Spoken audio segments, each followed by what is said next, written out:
O aprendizado é algo extremamente complexo. Entender como nosso cérebro funciona para assimilar informações, aprender novos conceitos, é algo que realmente me fascina, me move aqui no canal para poder trazer os meus conteúdos da forma mais acessível possível. Ultimamente eu voltei a desenhar e a estudar sobre técnicas de desenhos e isso realmente deu um verdadeiro estalo sobre como você pode aplicar técnicas de abstração para aprender qualquer coisa, inclusive programação. Então, no vídeo de hoje eu vou falar sobre as 4 camadas do aprendizado que, se você dominar, você vai aprender qualquer coisa. Bora pro vídeo.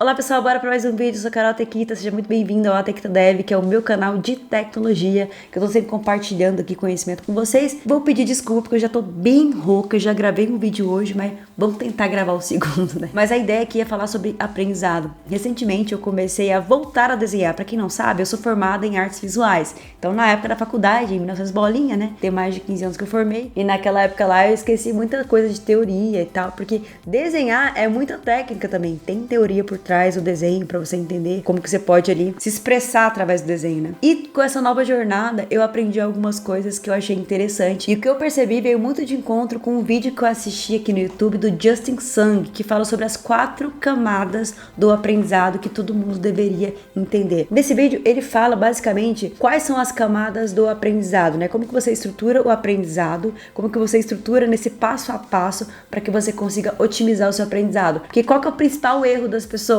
Pular etapas e começar ali a assimilar detalhes muito antes de entender os fundamentos. Então, se eu pedisse hoje para você, por exemplo, desenha um cavalo. Se você for olhar para um cavalo, é algo complexo de se desenhar, né? Se eu pedir para você desenhar um cavalo, muito provavelmente você vai começar ali, sem saber técnica nenhuma, a desenhar, conectar as coisas, mas não vai ficar muito harmonioso, porque justamente você não domina as técnicas, né? E é justamente com isso na programação. Programação é algo complexo, algo que você olha e parece muito complexo. Se você não conseguir abstrair e começar pelas camadas certas, você também pode achar que programação não é pra você, que você é burro, não consegue assimilar aquilo, quando na verdade é tudo uma questão de metodologia para que você consiga conectar os pontos da assimilação no seu cérebro. Então é tudo uma questão ali de técnica também. E uma coisa muito legal que eu aprendi é que no desenho você pode abstrair qualquer coisa em formas básicas. Então, por exemplo, um cavalo, se você olhar assim no cavalo e começar a enxergar os detalhes, você não vai ver as formas básicas, mas se você abstrair um cavalo, ele pode ser basicamente ali, as patas podem ser retângulos,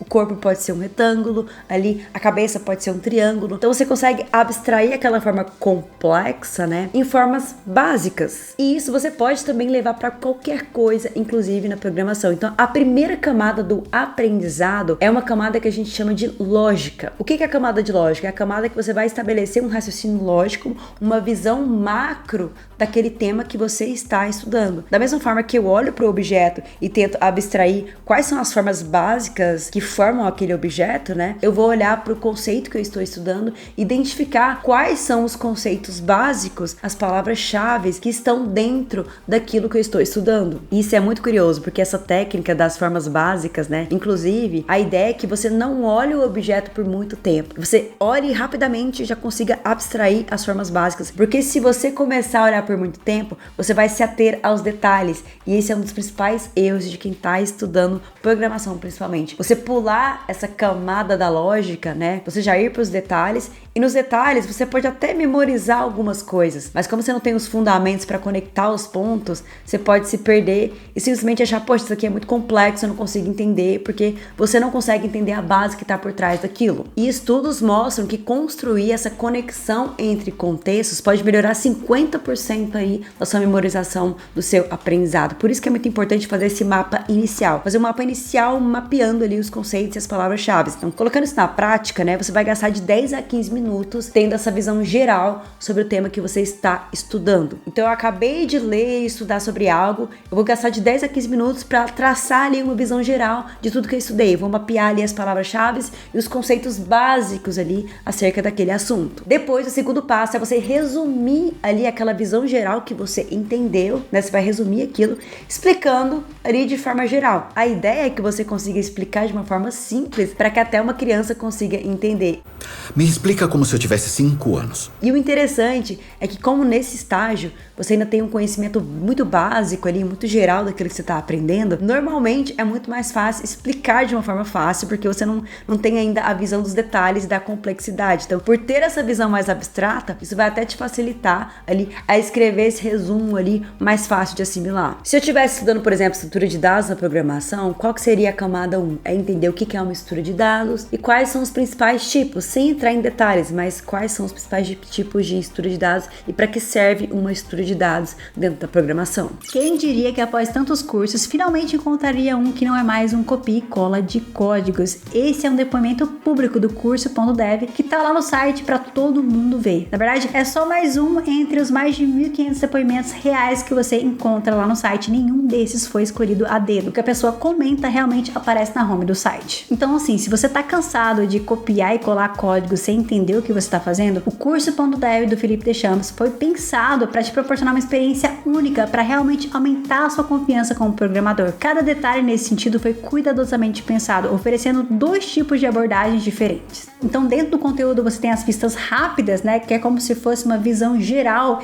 ideal para quem já tem um conhecimento sobre o assunto estudado e precisa apenas revisar aquele conteúdo, e as pistas lentas, que são uma abordagem mais aprofundada para garantir que você não negligencie o que é essencial. E além disso, o curso.dev conta com 2 diferenciais, que é a possibilidade de pagamento recorrente se você não tiver limite no seu cartão e o reembolso total garantido de 30 dias. Ou seja, você pode testar o curso sem risco. Se ele não for o que você esperava, você tem o seu reembolso garantido sem pegadinhas. E o melhor é que utilizando o meu cupom ATEQUITA10 você tem 10% de desconto na sua matrícula. Lembrando que o acesso do curso hoje ele é vitalício, com todas as atualizações futuras, mas a gente não sabe até quando esse modelo vai ficar. Então já aproveita para dar aquela considerada legal no curso.dev e deixar essa fase de copia e cola para lá. É só acessar o link na descrição do meu vídeo. Depois de passar pela camada 1, você vai pela camada 2, que é a camada dos conceitos. Então, a partir do momento que você estabeleceu esse mapa geral e essa relação lógica, essa correlação lógica entre os conceitos, agora você vai focar em cada um deles para você poder aprender mais a fundo cada um deles. É nesse momento que você vai estar construindo a base, né,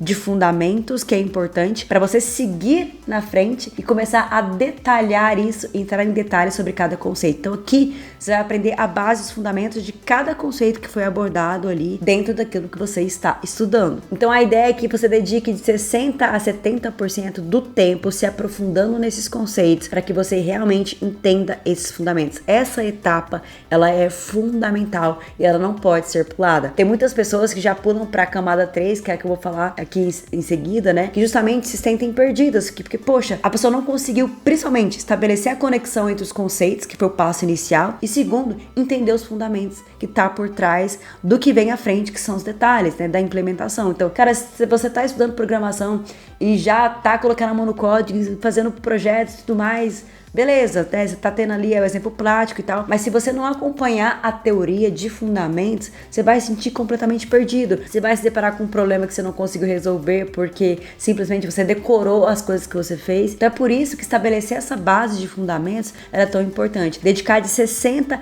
a 70% do seu tempo, né, de estudo para estabelecer essa base de fundamentos. Dando aquele exemplo de estrutura de dados, aqui você vai adentrar, né, em cada tipo de estrutura de dados, como elas são organizadas. Por exemplo, algumas seguem o princípio de last in e first out, e por que isso é importante, né? Então aqui você vai adentrar mais nos conceitos de cada estrutura de dados. Já a camada 3 é a camada dos detalhes que são importantes. Agora, sobre cada conceito, você vai entrar em detalhes específicos. Falando ainda de estrutura de dados, a gente poderia aqui nessa camada, né, entender a complexidade, tempo e espaço da utilização de cada estrutura de dados ali num algoritmo. Então você vai se aprofundar cada vez mais ali. Começamos pela visão geral e a gente vai se aprofundando e adentrando em detalhes de implementação. Então nesse momento aqui o nosso cavalo ele já teria a sua forma definida, ele já não teria essas formas abstratas. A gente estaria colocando ali a luz e sombra para deixar ele bem bonito. E isso só é possível porque você construiu uma boa base. Então você entendeu a forma principal, né? Você já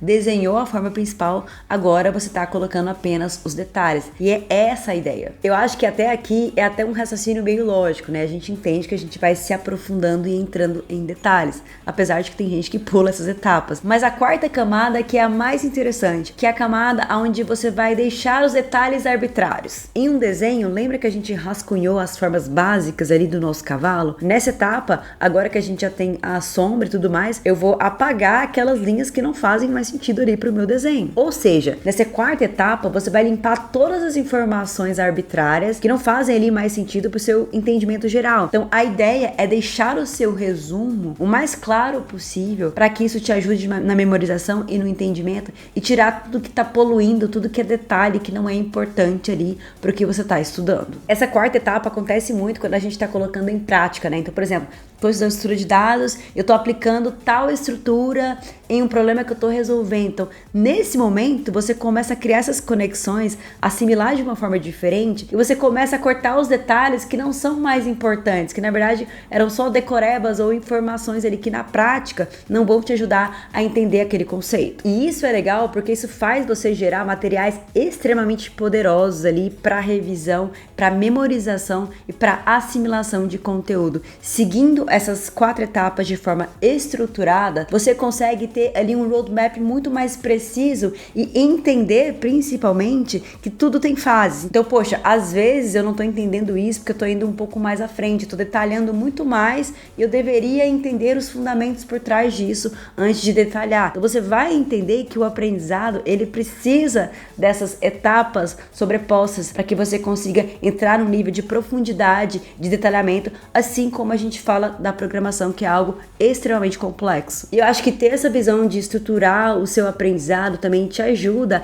a ter uma maior paciência durante o processo, sabe? Poxa, eu não vou já pular a etapa, eu entendo que, cara, essa etapa que eu tô, pode parecer que eu tô andando em passos mais lentos, mas isso vai ser super importante para que ali na frente o resultado seja o esperado, para que eu consiga otimizar o meu processo. Eu gosto de dizer que eu sou uma pessoa que eu estudo bastante sobre essa questão de metodologia, porque eu sou uma pessoa preguiçosa, né? A preguiça, ela também é a mãe da inovação. Então, eu tenho preguiça de ficar horas e horas estudando, então eu sempre tento entender qual técnica eu posso aplicar para otimizar meu aprendizado, para aprender mais rápido, né? Para otimizar a assimilação ali. Então, aprender como aprender também é uma habilidade muito importante para um programador, já que a gente está aprendendo coisas novas o tempo inteiro. Agora eu quero saber o seu comentário, o que você achou dessa técnica, se você já aplicava ali nos seus estudos, se você não aplicava, deixa aqui o comentário sobre o que você gosta de utilizar quando você está estudando. Agora, assim como é de costume, eu vou responder um comentário que deixaram em outro vídeo do canal. A dúvida que eu vou responder é do Johnny. Ele disse: estou na dúvida entre JavaScript e PHP. Já tive uma pequena experiência com PHP, mas ganhava muito pouco. Johnny, tem um vídeo muito legal aqui no canal que eu gravei sobre tiers de salários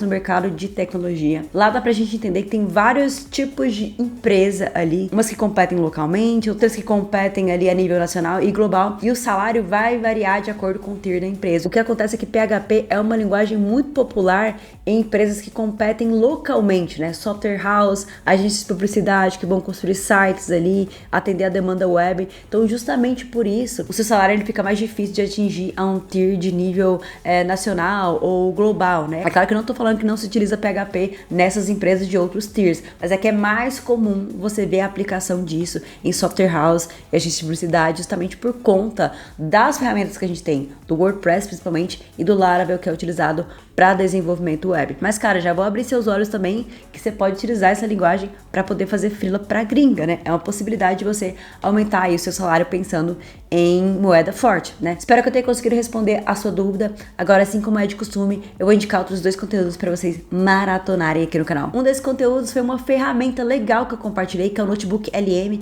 que é a melhor ferramenta de inteligência artificial para você aprender qualquer coisa. Acho que esse vídeo vai complementar muito esse conteúdo que eu fiz agora para vocês. E o outro vídeo vai ser uma recomendação do YouTube. A gente se vê no próximo vídeo e até mais.